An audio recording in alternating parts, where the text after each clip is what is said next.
Mic जरा थोड़ा नीचे कर लीजिए, माइक दे थोड़ा बन पाए।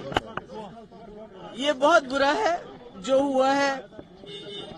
अवामी एक्शन कमेटी हो या इत्तेहादुल मुस्लिमीन हो, ये अच्छी बात नहीं है। आप सब लोग जानते हैं जो मीरवाइज उमर फारूक साहब हैं, वो खुद विक्टिम हैं।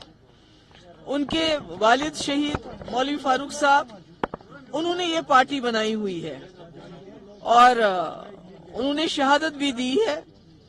और इसी तरह जो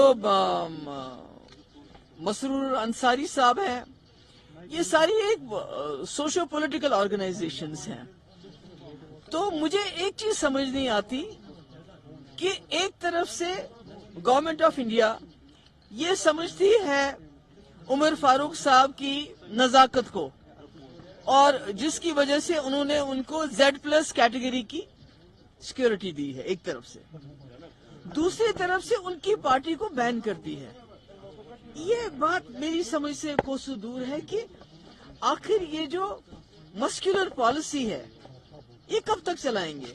या तो ऐसा है कि ये मौलवी उमर फारूक साहब हो या जो ये दूसरी जमात है इत्तेहादुल मुस्लिमीन अंसारी साहब हो, या तो गवर्नमेंट ऑफ इंडिया इनको ब्लैकमेल कर रही है किसी चीज के लिए कि आप ऐसा करो, आप ऐसा करो।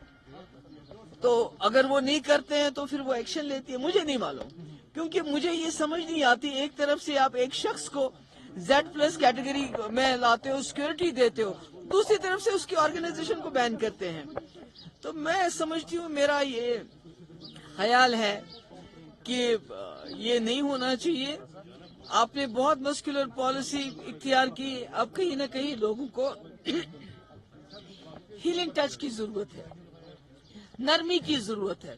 तो ऐसे में जब आप एक रिलीजियस हेड के खिलाफ इतना बड़ा एक्शन करते हैं तो कहीं ना कहीं कश्मीर के दिल और ज्यादा आप तकलीफ पहुंचाते हैं। लीडर ऑफ अपोजिशन ने आपको तनकीद का निशाना बनाया, कहा ये जमात इन्हीं की हमख्याल जमातों की पैदावार है, इसीलिए इन्हें ज्यादा तकलीफ हो रही है। देखिए ना, लीडर ऑफ अपोजिशन से ये पूछना चाहिए कि आपकी सरकार ने अभी उनको Z कैटेगरी की सिक्योरिटी दी है, वो क्यों दी है अगर उनको खतरा नहीं है।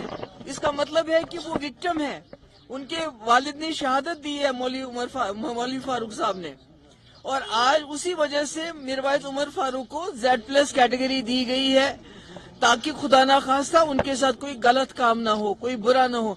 अगर वो एंटी नेशनल होते तो फिर सिक्योरिटी तो नहीं देते ना।